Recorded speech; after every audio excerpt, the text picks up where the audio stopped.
داسې نه چې کم سړی درته ناست او عبادت کې خو په قلاره رکوع سجده قیام قومه او که چیرته د صحیح سړي په نکاح کې نه وي نو بیا مشکل جوړیږي ورته.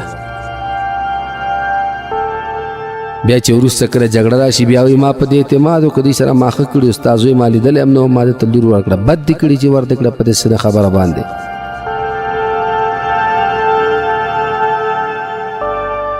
یو عمل چې د خلکو د وجې نه پرېږدی وي دا هم ریا ده.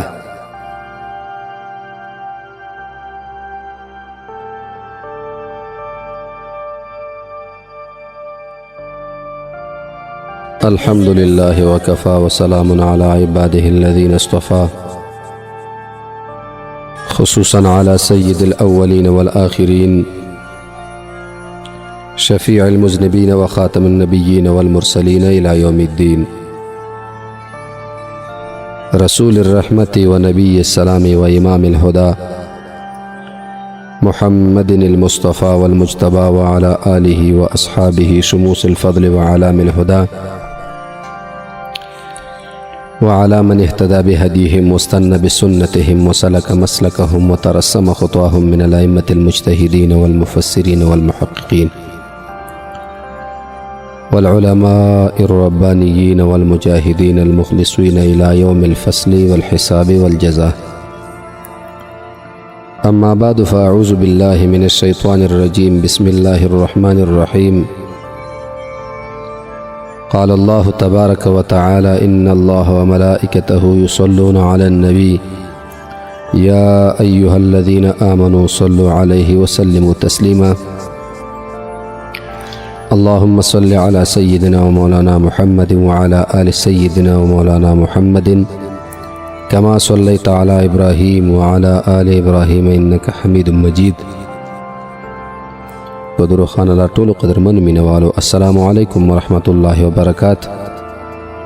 دا د یو ځل بیا زه عبدالاحد خاکسار ستاسو په درانه خدمت کې ابتدایي خپرونه کې له تاسو سره ستاسو په چوپړ کې یم. زموږ نننۍ خپرونه په اخلاص باندې بنا ده. اخلاص د یو انسان په خپل عمل کې پیدا کی الله رب ذوالجلال ته دا د ټولې دنیا نه بهتر دی او خوږ دی. کوم عمل کې چې اخلاص وي الله تعالی قبلوي، که هغه عبادت وي، که هغه صدقه وي، که هغه خیرات وي، که هغه خبره وي، که هغه مشوره وي، که هغه جرګه وي،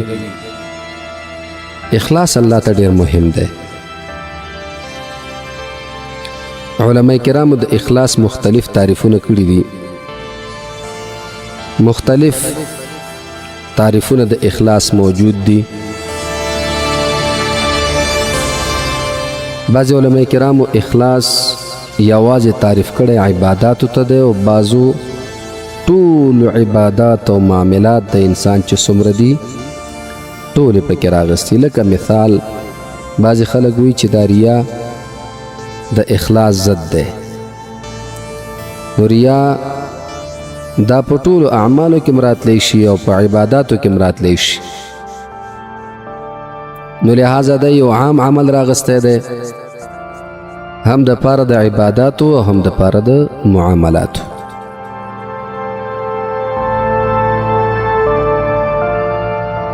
رب العالمین جل جلاله د اخلاص صفت بیانوي. علماء کرام اوس د اخلاص تعریف کوي چې موږ تاسو وپېژنو اخلاص څه ته وایي.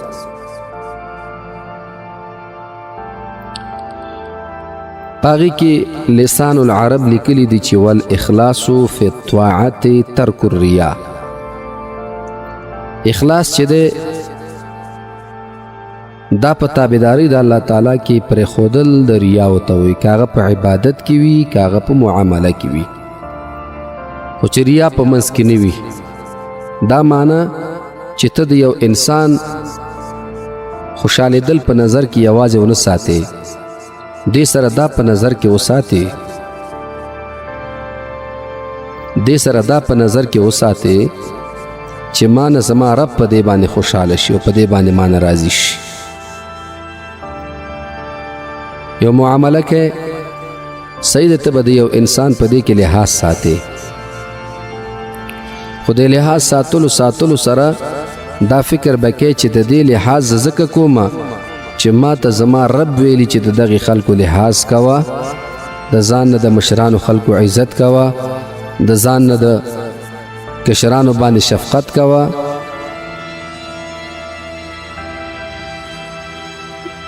ځان نه کشرانو خلکو باندې شفقت کوه او د ځان نه د مشرانو عزت کوه، ځکه دا کوم چې ما ته زما رب دا ویلي دي.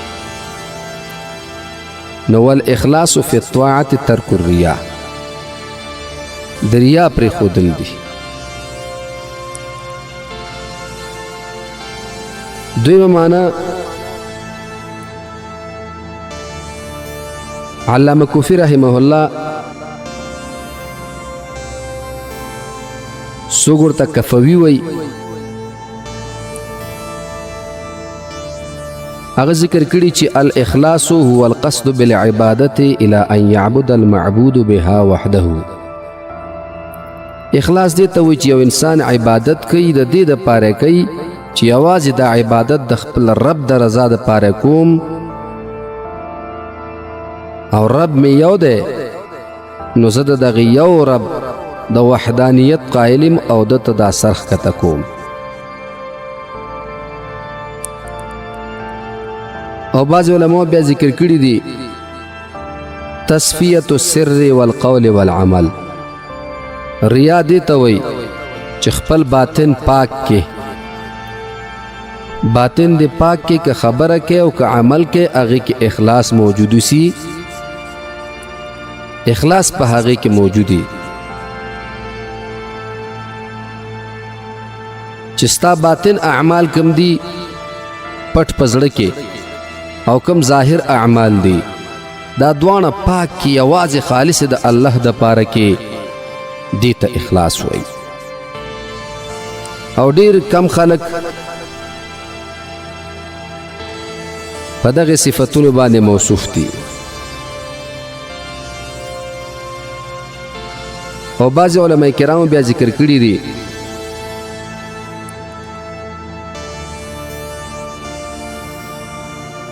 چې تصفیة العمل من التهمة والخلل.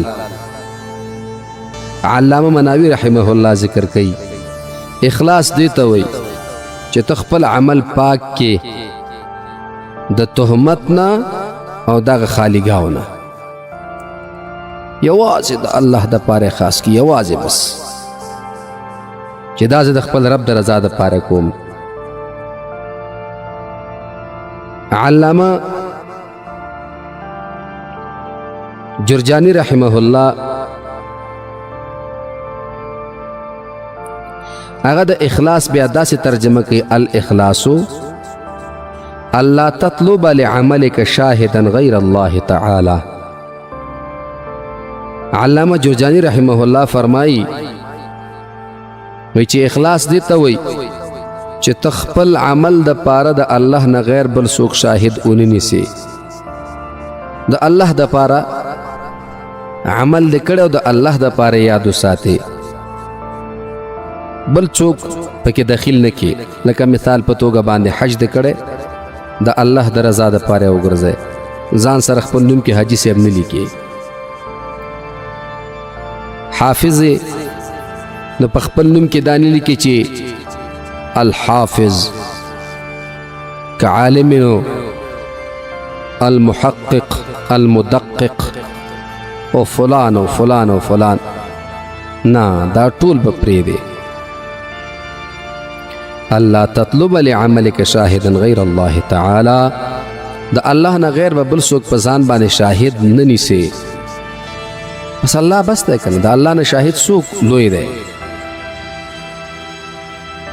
الله رب ذوالجلال خو لوی شاهد دی کنه. مخلص انسان د بل چا شاهدی ته ضرورت نه لري. زمونږ استاد محترم به ویلی چې یو سړی په لمانځه ولاړو، بل نفر خپل ملګري ته صفت کوي د دې سړي چې دا ډېر ښه سړی دی، مونځ په خپل وخت کوي، خلکو سره احسانات هم کوي، شر نه لټئ، خلکو ته د خیر مشورې ورکئ. زمونږ مسجد پې آباد دی، زمونږ منطقه پې آباده ده، دا ډېر ښه سړی دی. د زر زر سلام وګرځوه، سړي ته یې وویلې وی حج مې هم کړی دی ښه، یعنې ځان یې ورته وښوده چې زه هم ګوره څوک یم. نه څه پکې پرېږده، الله شاهد کا انما نطعمکم لوجه الله لا نريد منکم جزاء ولا شکورا. د الله د پاره هر کار کوي مؤمن، اخلاص دې ته وایي چې نه به د چا د شکریې تمه کوي، نه به د چا نه د بدلې تمه کوي.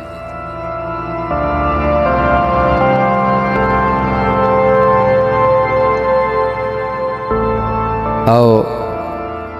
امام غزالی رحمت الله علیه د اخلاص ترجمه کوي، هغه وایي واجمعوا على ان الاخلاص في الطاعه ترك الرياء. علماء په دې باندې اجماع کړی ده، علماء په دې خبره اتفاق کړی دی چې اخلاص په عباداتو کې د ریا پرېښودل دي. بس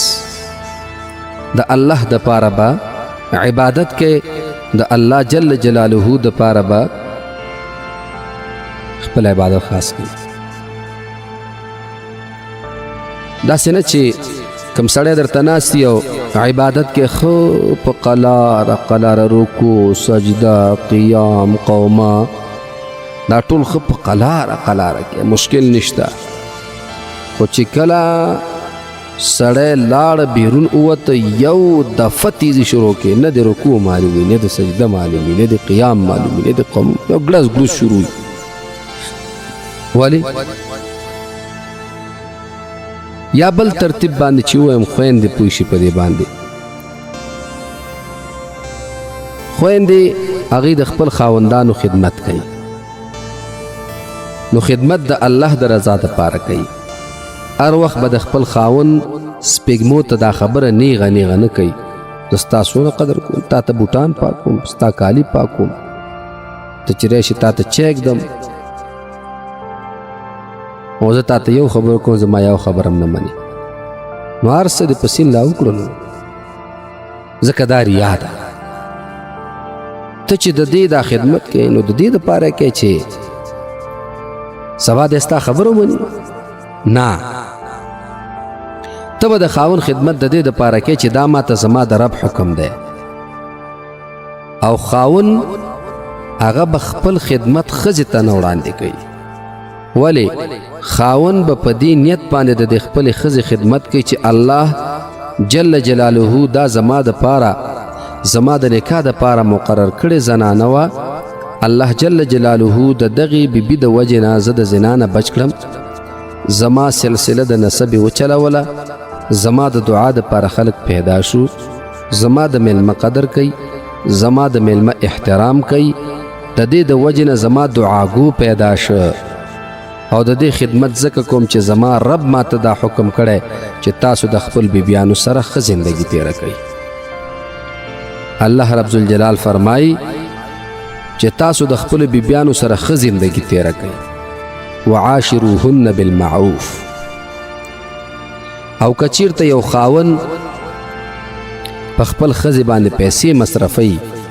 نیت به پکې دا وي چې زه صدقه او خیرات کوم، دا زما بیبي ده او زه په دې باندې دا مصرف ځکه کوم چې الله رب ذوالجلال دا ماته په قبضه کې راکړې ده، هسې نه چې زه په دې باندې ظالم واقع شم. ځکه نبی کریم صلی الله علیه وسلم مبارک فرمایي تاسو چې کله لور خور ورکوئ نو تاسو یو با انصافه انسان ته ورکئ، ځکه د نکاح سره دا ښځه وینځه ګرځي. وینځه معنا ده چې دی د خپل خاوند تابعداره ګرځي. نو که د صحیح سړي په نکاح کې مشکل نشته، او که چیرته د صحیح سړي په نکاح کې نه وي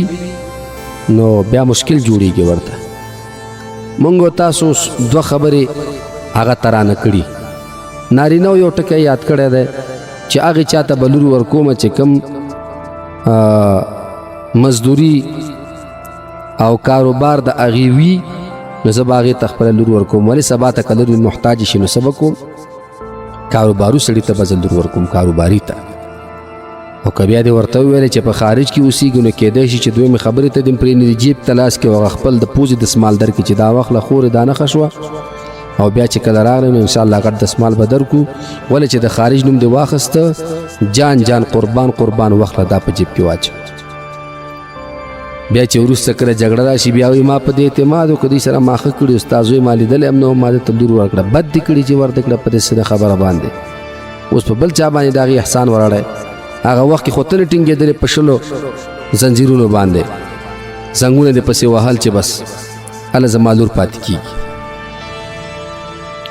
زنانو یو بله خبره ترانه کړې ده زنانو دا خبره ترانه کړې چې کله دعام کوي نو لاس پورته کوي خدای پاک یوازې خاوند راکې د بنې نه مې وساتې که دا یوازې خاوند خر وي که د طبیعت د سپي وي مشکل نشته خو که چیرته د دوو ښځو خاوند اخلاق ډېر هم ښه وي خدای مې په نصیب کې او دی بیا یو ټکی بل هم کوي خدای دې وي دوسې اثر نه یو ځای کوي نو په دې کور کې چې یو ځای ناست بیا څنګه دی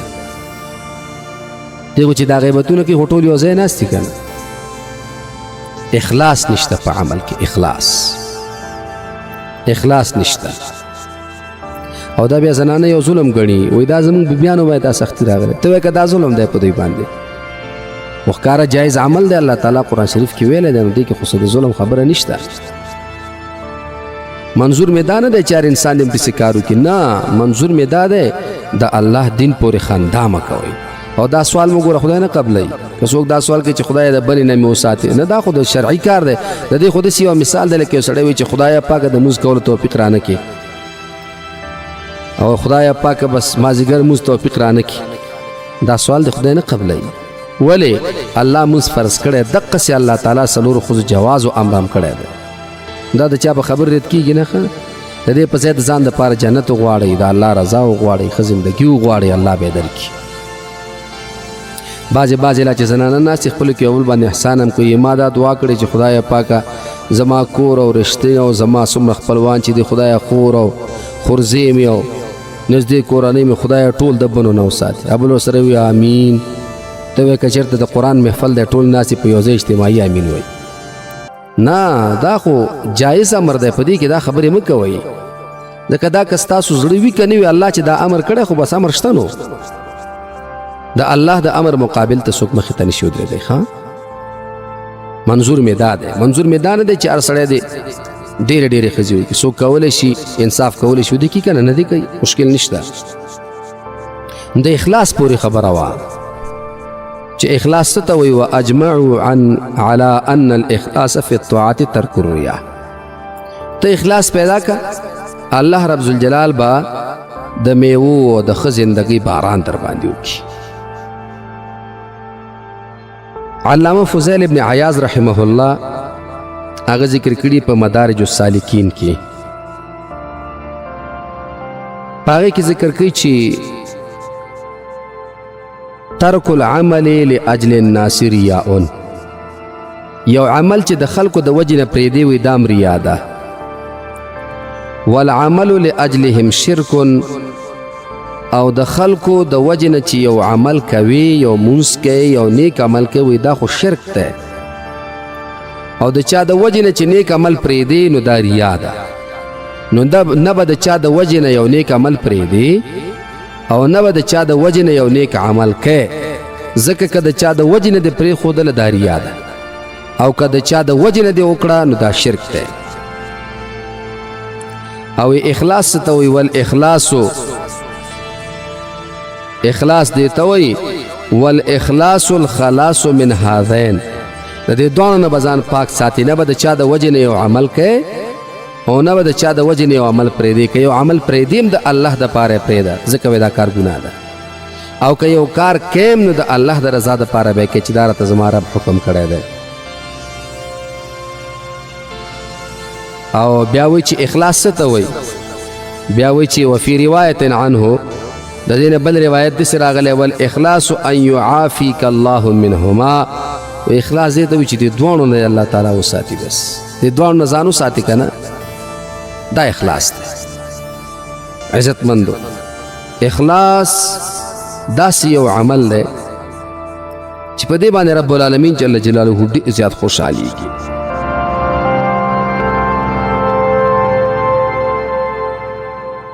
په دې باندې رب العالمین جل جلاله دومره خوشحالیږي چې الله په د اخلاص په وجه باندې انسان ته جنت ورکوي. صاحب د نظرة النعیم د ذکر کړي چې و خلاصة الامر د آخره کې خبره ذکر کوي. د ټول خبره خلاصه دا شوه